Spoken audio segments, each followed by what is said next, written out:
You open your eyes. Before you see the room, your brain is already constructing it. Photons hit your retina, but they're just electromagnetic radiation, colorless, meaningless signals.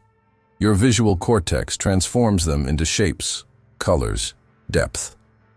Your mind assembles the illusion of a stable, three-dimensional world from fragments of data that exist nowhere but in the firing patterns of your neurons. Here's the unsettling part. This construction happens before conscious awareness kicks in. Your brain is predicting what you'll see based on memory, expectation, and pattern recognition. You're not passively receiving reality.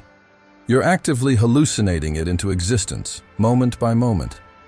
What came first, the room or your experience of it? This isn't just a philosophical riddle.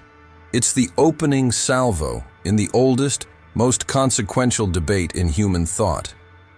Every scientific law you trust, every fact you hold dear, every piece of evidence for the material world, all of it has passed through the filter of consciousness. You've never touched matter directly. You've touched the sensation of touching. You've never seen an object. You've seen the experience of seeing. Yet here's the paradox that should keep you awake at night. We're taught that consciousness itself is just a byproduct of matter, neurons firing in patterns, chemical reactions cascading through synapses, nothing more than biological machinery generating the illusion of inner experience. So which came first? Does the mind create the world, or does the world create the mind? This question splits reality down the middle. On one side, materialism, the view that everything, including your thoughts, emotions, and sense of self, is ultimately reducible to physical processes. Matter is fundamental. Mind is secondary, emergent, perhaps even illusory. On the other side, idealism, the position that consciousness, experience, and mind are the basic fabric of reality. Matter as we know it might be a construction within consciousness, not the other way around. This isn't just philosophical wordplay. The answer reshapes everything.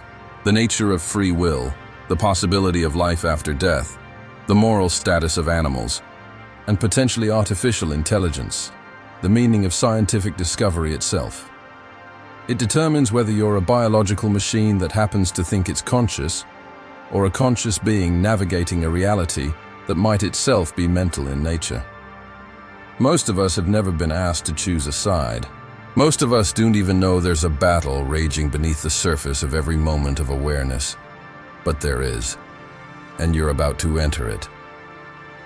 The question began in ancient Greece, where it first cracked human thought into two incompatible camps. Plato saw through the deception of the physical world. Around 380 BCE, he told the story of prisoners chained in a cave, watching shadows dance on the wall, mistaking those shadows for reality itself. The material world we inhabit, Plato argued, is just shadows. The real world, the world of eternal forms, exists beyond the physical, in a realm of pure ideas, mathematical truths, and perfect concepts. Think about a perfect circle. You can imagine it, work with it mathematically, but you'll never find one in the material world. Every drawn circle is imperfect, approximate. Where does the perfect circle exist? In mind, in the realm of ideas. For Plato, this wasn't a metaphor. It was literally more real than the physical circle you might draw on paper. But even as Plato was developing this radical idealism, Democritus was going in the opposite direction. Everything, he claimed, is atoms and void. Your thoughts, your emotions, your soul, all of it is just different arrangements of tiny, indivisible particles moving through empty space. Even consciousness is material. Special, fine atoms that give rise to the experience of thinking and feeling. The battle lines were drawn. Reality was either fundamentally mental or fundamentally physical. There was no middle ground. Christianity initially favored something closer to idealism. God was pure spirit, pure mind. The material world was real but secondary, created by divine thought. Augustine and Aquinas built elaborate theological systems where matter existed, but only because it was held in being by an eternal divine intellect. But then came the scientific revolution and the Enlightenment, and materialism began its comeback. René Descartes tried to have it both ways. Mind and matter, he declared, are both real but separate substances. This satisfied almost no one, because it raised an impossible question. If mind and matter are completely different types of substance, how do they interact? How does your immaterial decision to raise your hand cause your physical hand to move? George Berkeley saw the problem and took a radical step. In 1710, he declared that matter doesn't exist at all. His famous phrase, esse est percipi, to be is to be perceived. The table in your room exists only because it's being perceived. When you're not looking at it, it exists because God is always perceiving it. Remove perception entirely, and the material world simply vanishes. This seems absurd until you realize that Berkeley's position is nearly impossible to refute. You cannot point to anything that exists independently of some mind perceiving it. The moment you try to indicate matter existing on its own, you're already perceiving it, already involving consciousness in its existence. David Hume pushed the skepticism even further. We can't prove the external world exists, he said, but we also can't prove that a stable self exists. Maybe there's no enduring you that experiences anything. Maybe there's just a stream of experiences with no experiencer. The materialists fought back. Thomas Hobbes declared that thinking is just motion in matter. Human beings are biological machines, nothing more. Julien Offray de la Mettrie wrote an entire book in 1748 called Man-a-Machine, arguing that consciousness is simply brain activity. Complex, certainly, but fundamentally no different from the workings of a clock. Immanuel Kant tried to end the debate with an elegant compromise. We can never know the thing in itself, he argued, reality as it exists, independently of our minds. We can only know phenomena, reality as it appears to us through the filters of space, time, and causality that our minds impose on raw experience. The mind structures reality, but there's something out there beyond our structuring. This was sophisticated, but it didn't resolve the core question. It just suggested the question might be unanswerable. By the 19th century, science seemed to be winning.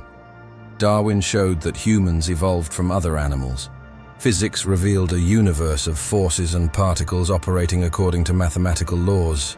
Chemistry demonstrated that even living processes could be understood in terms of molecular interactions. Materialism felt inevitable. But idealism didn't disappear. It retreated into German philosophy, becoming more abstract with Hegel and more psychological with Schopenhauer. It survived because it was responding to something materialism couldn't touch, the immediate, undeniable reality of conscious experience itself. The debate endured because both sides were grappling with powerful, conflicting intuitions that seem built into the very structure of human cognition. Why does materialism feel so obviously true? Samuel Johnson thought he could refute Berkeley's idealism by kicking a stone. I refute it thus, he declared, feeling the solid resistance against his foot. This doesn't actually refute idealism. Berkeley would say Johnson experienced the sensation of resistance, not matter itself, but it captures something essential about the materialist intuition. The physical world pushes back. It has weight, texture, causal power independent of our wishes or beliefs. You can't think a wall out of existence by believing it's not there. You'll still hit it. This tangibility bias runs deep in human psychology because it was essential for survival. Our brains evolved to navigate a physical environment full of obstacles, predators, and opportunities. We're wired to be naive realists. The success of science reinforces this intuition. Physics, chemistry, biology, they all treat the world as fundamentally material, and they work. We can predict eclipses, cure diseases, send messages across the globe instantly. Technology is materialism made manifest. How could anything so successful be fundamentally wrong about the nature of reality? But then there's the other side, the idealist intuition that can feel just as compelling. You have direct, immediate access to exactly one thing in the universe, your own consciousness. Everything else, every fact about the material world, comes to you secondhand, through the mediation of sensory experience and conceptual thought. The redness of red, the pain of a headache, the beauty of music, the feeling of being you. These aren't pale reflections of something more real. They're the most real things you know. Thomas Nagel captured this in his famous 1974 paper, What Is It Like to Be a Bat? The subjective, first-person character of experience can't be captured by objective, third-person scientific description. You can know everything about the neurochemistry of pain, but this knowledge won't tell you what pain feels like. The feeling itself is irreducible, fundamental. This is where the hard problem of consciousness enters the picture. David Chalmers distinguished between the easy problems, how the brain processes information, integrates sensory inputs, controls behavior, and the hard problem, why there is subjective experience at all. Why does it feel like something to be you? Materialism has made impressive progress on the easy problems. We can trace neural pathways, map brain regions, correlate mental states with brain states. But the hard problem remains as mysterious as ever. Why should any amount of neural complexity give rise to inner experience? Why wouldn't we just be philosophical zombies? Beings that process information and respond to stimuli but with no inner light of consciousness? The deeper you look, the more you realize both positions are trapped in a kind of cognitive prison. Materialism faces what philosophers call the explanatory gap. No one has explained how objective physical processes give rise to subjective experience. The correlation between brain states and mental states is undeniable, but correlation isn't explanation. We can map every neuron in the brain and still not understand why any of it feels like something from the inside. Idealism faces the opposite problem. If only minds and experiences exist, why does the world seem so consistent and independent of our beliefs? Why can't you fly by believing in flight? Why do the laws of physics work the same way for everyone? The psychological attachments run deeper than logic. Materialism offers a sense of intellectual respectability, the promise that science will eventually explain everything, and the comfort of a universe that operates according to discoverable rules. Idealism offers meaning, the primacy of consciousness, and resistance to the reductionist impulse that threatens to explain away everything we care about. But what if the dichotomy itself is the problem? What if the mind trying to understand its own relationship to matter is like an eye trying to see itself? We gather evidence through consciousness, which seems to support idealism. But that evidence points to brains generating consciousness, which seems to support materialism. We're trapped in an epistemic loop, and the tool we're using to investigate, the conscious mind, is identical to one of the things we're trying to understand. The 20th and 21st centuries brought new weapons to both sides of this ancient war, but they also revealed just how strange reality might actually be. Neuroscience delivered what seemed like knockout blows to idealism. Brain imaging technology let us watch thoughts happen in real time, damage specific brain regions, lose specific mental capacities. The case of Phineas Gage, who had a railroad spike driven through his brain in 1848 and emerged with a completely different personality, seemed to prove that consciousness was nothing more than brain activity. Split brain patients, individuals who had the connection between their brain hemispheres severed to treat severe epilepsy, revealed even more disturbing truths. These patients sometimes had their left hand acting independently of their conscious will, controlled by the nonverbal right hemisphere. Were there two consciousnesses in one skull? The unified self began to look like an illusion. Neuroplasticity research showed that the brain constantly rewires itself. Meditation changes brain structure. Psychedelic drugs temporarily dissolve the sense of self by disrupting neural networks. If consciousness is so malleable, so dependent on neurochemistry, how could it be fundamental to reality? The modern materialist position became more sophisticated. Consciousness, they argued, is an emergent property of complex neural networks. Just as wetness emerges from H2O molecules, molecules that aren't themselves wet, consciousness emerges from neurons that aren't themselves conscious. But emergence isn't explanation. It's just a word that describes the mystery without solving it.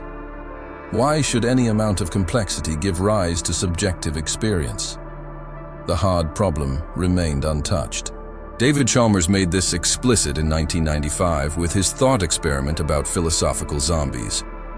Imagine a being physically identical to you in every way. Same brain structure, same neural firing patterns, same behavioral responses, but with no inner experience whatsoever. The lights are on, but nobody's home. If such a zombie is even conceivable, Chalmers argued, then consciousness can't be reduced to physical processes. Because if consciousness were nothing over and above brain activity, then a physical duplicate would necessarily be conscious too.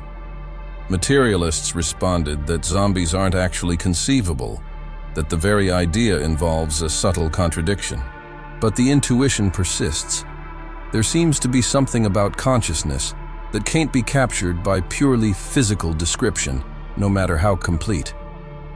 Then, quantum mechanics introduced a new wrinkle that nobody saw coming. In quantum theory, particles exist in superposition, multiple states simultaneously, until they're observed. The act of observation collapses the wave function, forcing the particle to assume a definite state. But what counts as observation? Some interpretations suggested that consciousness itself plays a fundamental role in determining physical reality. The delayed choice quantum eraser experiment made this even stranger. Experimenters can make choices about how to observe a particle after the particle has already interacted with the experimental apparatus. Yet these future choices seem to retroactively determine the particle's past behavior. Reality appears to be observer-dependent in ways that make the mind-matter distinction problematic. Most physicists reject consciousness-based interpretations of quantum mechanics. Observation probably just means interaction with a measuring device, they say, not awareness. But the questions linger. Why does observation matter at all? Why should the universe care whether information is registered by a detector? Into this confusion stepped a new position that tried to split the difference: panpsychism. What if consciousness isn't produced by matter, but is instead a fundamental feature of matter itself? Every electron, every photon, every quantum field has some minimal degree of experience or proto-consciousness. Complex systems like brains don't generate consciousness from nothing. They integrate and organize the micro-experiences already present in their constituent particles. This isn't as crazy as it sounds. Philosophers like Galen Strawson argue that it's the only way to avoid the hard problem. If consciousness can emerge from purely unconscious matter, something has been gotten from nothing, which is impossible. But if matter already has experiential properties, then complex consciousness is just a more organized version of something that was already there. Neuroscientist Christoph Koch, formerly a hardcore materialist, converted to panpsychism when he realized that materialism couldn't explain consciousness. Even respected philosophers like Philip Goff have developed sophisticated versions of the view. Panpsychism avoids the hard problem. Consciousness doesn't mysteriously emerge because it was there all along. It respects the findings of physics. Matter still exists and operates according to mathematical laws, but it suggests that those laws govern the inner as well as the outer aspects of reality. The downside? It sounds mystical to many scientists. It's unfalsifiable. How do you test whether an electron has experiences? And it faces the combination problem. If particles have micro-experiences, how do billions of them combine into the unified experience of being you? Giulio Tononi's Integrated Information Theory, IIT, offers a mathematical approach to consciousness. According to IIT, Any system that integrates information possesses some degree of consciousness. The more information a system integrates, the more conscious it is. This is materialist in method. Consciousness becomes a measurable property, but idealist in implication. Under IIT, thermostats have minimal consciousness. Large-scale networks might be more conscious than individual humans. The internet itself might possess some form of unified experience.